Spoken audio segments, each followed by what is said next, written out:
Hello friend, आज का हम लोग का टॉपिक होगा जीपीसीआर। ठीक है, सेल सिग्नलिंग का ये टॉपिक। जीपीसीआर का फुल फॉर्म होता है जी प्रोटीन कपल रिसेप्टर। इसके बारे में थोड़ा अगर बात कर ले, जो बेसिक पूछा जाता है, तो ये ट्रांसमेम्ब्रेन प्रोटीन है। ट्रांसमेम्ब्रेन तो कितने बार पॉलीटिपिक है कि मोनोटिपिक है, तो ये पॉलीटिपिक है, यानी मल्टीपल टाइम मेम्ब्रेन को क्रॉस करेगा। तो कितने बार क्रॉस करेगा, तो ये 7 टाइम 7 क्रॉस करेगा। ठीक है, इसलिए इसको बोलते हैं सरपेंटिन, 7 बार। ठीक है, 7 बार क्रॉस कर रहा है। क्लियर है। अब यहाँ बात कर रहा है ये जी प्रोटीन कपल रिसेप्टर, यानी जाहिर सी बात है इसके साथ जी प्रोटीन इसके साथ जुड़ा रहेगा, कपल जुड़ा रहेगा। ये क्या है, जैसे ये आपका प्लाज्मा मेम्ब्रेन है, ये मान लीजिए आपका प्लाज्मा मेम्ब्रेन है। ठीक है, इसमें क्या हुआ कि प्लाज्मा मेम्ब्रेन पे आपके ये प्रोटीन कपल है 7 बार।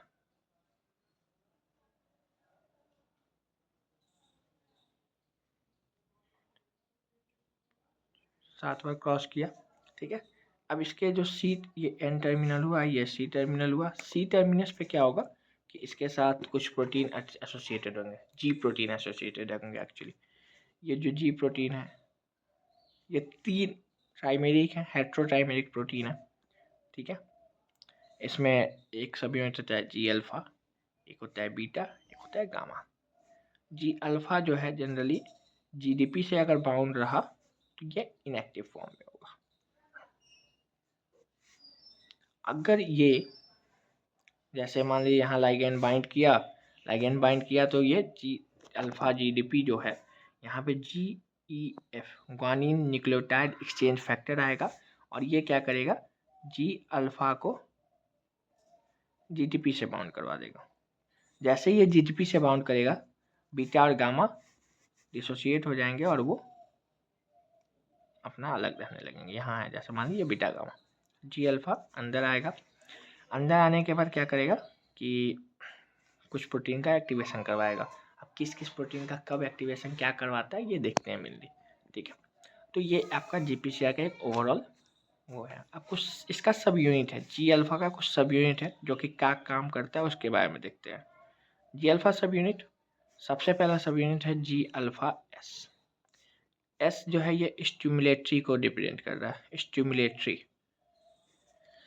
ठीक है, क्या होगा सिग्नल सेम है कि जैसे ये है, यहाँ पर सिग्नल आया तो ये जी अल्फा एस एक्टिव हुआ, यही जी अल्फा एस एक्टिव हुआ।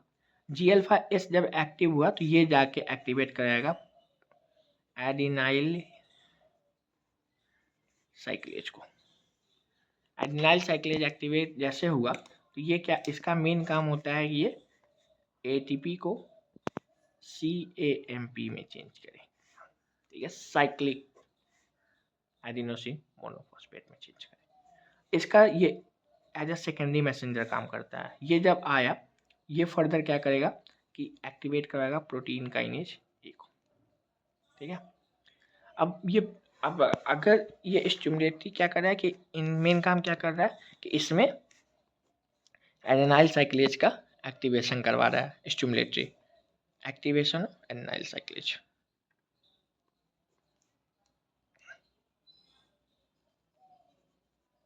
अब इसका एक एग्जाम्पल है कि एक डिजीज है जिसको बोलते हैं कोलेरा टॉक्सिन। अब कोलेरा टॉक्सिन क्या करेगा ना, जैसे मान लीजिए विब्रियो कोलेरी से कोलेरा कोई इनगल्प कर गया, वहाँ पे मान लीजिए कोलेरा उनको हुआ है, तो वो क्या करेगा, उसमें ये होता क्या है कि जी अल्फा सब यूनिट पे कोलेरा टॉक्सिन जो है ADP राइबोसाइलेशन करवाता है। ADP राइबोसाइलेशन जब करवाएगा तो जी अल्फा एस जो है वो GTP से बाउंड रहेगा और ADP राइबोस से जाके बाइंड हो जाएगा। अब ये ADP राइबोस का एडिशन जो है इसको कंटिन्यूस इसी स्टेट में लॉक कर देगा। अगर कंटिन्यूस इसी स्टेट में ये लॉक रह गया तो क्या होगा कि एडिनाइल साइक्लेज का एक्टिवेशन हमेशा रहेगा, जाहिर सी बात है।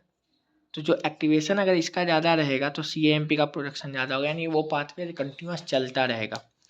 अब पाथवे जब चल रहा है तो हमारे बॉडी में जाहिर सी बात है एनर्जी लगेंगी, ये सब लगेंगे, तो इससे क्या होता है लास्ट में डिहाइड्रेशन का कंडीशन बन जाता है। ठीक है, डिहाइड्रेशन और डायरिया का कंडीशन बन जाता है। तो यही है आपका कोलेरा टॉक्सिन। यानी कोलेरा में जनरली आपका क्या होता है, कोलेरा में आपका क्या होता है, डायरिया और डिहाइड्रेशन होता है। किस कारण से होता है, तो एडीपी राइबोसाइलेशन होता है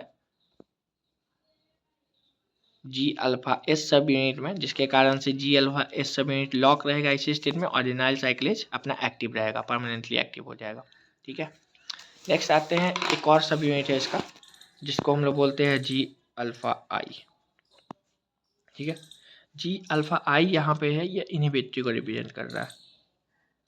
यानी ये जब एक्टिव होगा, यानी ये एक्टिव मतलब कि जीटीपी स्टेट में जब बाउंड करेगा, एक्टिव होगा, तो ये एडिनाइलिल साइक्लेज को इनएक्टिव कर देगा, इनहिबिट कर देगा। नाम से पता चला है इनहिबिटरी आई, इनहिबिट कर देगा। अब जब एडिनाइल साइक्लेज इनहिबिट हो गया तो क्या होगा, जैसे आके बाइंड किया है यहाँ पर मेम्ब्रेन के अंदर, ये काम हो रहा है, जी अल्फा आई एक्टिव हुआ, जीटीपी से बाइंड किया, ये एडिनाइल साइक्लेज को इनएक्टिव कर देगा। अब एडिनाइल साइक्लेज जब इनएक्टिव हुआ,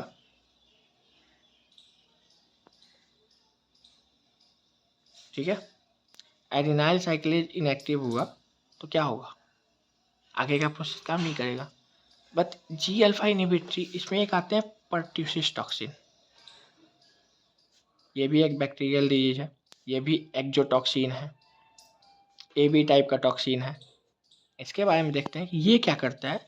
तो ये जी अल्फा आई सब यूनिट पे एडीपी राइबोसाइलेशन करवाता है, जिससे क्या होगा, जी अल्फा आई हमेशा जीडीपी स्टेट में बाउंड रहेगा, यहीं पे लॉक हो जाएगा इस स्टेट में। अगर इस स्टेट में लॉक हो गया, यानी एडिनाइल साइक्लेज को ये इनएक्टिव नहीं कर पाएगा, एडिनाइल साइक्लेज एक्टिव रहेगा। अब एडिनाइल साइक्लेज जब एक्टिव रहेगा, इसका कंसंट्रेशन बढ़ेगा, आगे ये जिस सेल को इफेक्ट करता है, generally epithelial cell, respiratory system का, उस पर क्या होगा, एक्टिवेशन इसका चालू रहेगा, जिससे कि पर्ट्यूसिस टॉक्सिन होता है, और पर्ट्यूसिस टॉक्सिन जिसको वूफिंग कफ भी कहते हैं इसमें। ठीक है, तो ये हो गया आपका जी अल्फा एस, जी अल्फा आई के बारे में। कुछ और सब यूनिट रहते हैं, एक सब यूनिट रहते हैं जी अल्फा क्यू। ठीक है, जी अल्फा क्यू जो है, ये फॉस्फोलाइपेज सी बीटा का एक्टिवेशन करवाते हैं। फॉस्फोलाइपेज सी बीटा का एक्टिवेशन जैसे होगा तो ये क्या होगा, जीटीपी स्टेट में बाइंड हुआ, यहाँ पे जैसे एक्टिव हुआ, फॉस्फोलाइपेज सी बीटा एक्टिव हुआ, ये PIP2 को, फॉस्फोइनोसिल फॉस्फेट डाइफॉस्फेट को एक्टिव करेगा और तोड़ेगा IP3 और डैग में, डाइएसाइल ग्लिसरॉल में। IP3 स्मूथ एंडोप्लाज्मिक रेटिकुलम में जाएगा, उससे बाइंड करेगा उसके रिसेप्टर से, और कैल्शियम का साइटोसोल में मूवमेंट करवा देगा, कैल्शियम साइटोसोल में रिलीज हो जाएगा SCR से। और डैग क्या करता है, डैग प्रोटीन काइनेज सी का एक्टिवेशन करवाता है इस बढ़े हुए कैल्शियम से, जो कि मेटाबॉलिक रेगुलेशन में काम करते हैं। ठीक है, एक सब यूनिट और जिसका नाम है जी अल्फा टी, इसको ट्रांसड्यूसिन कहते हैं।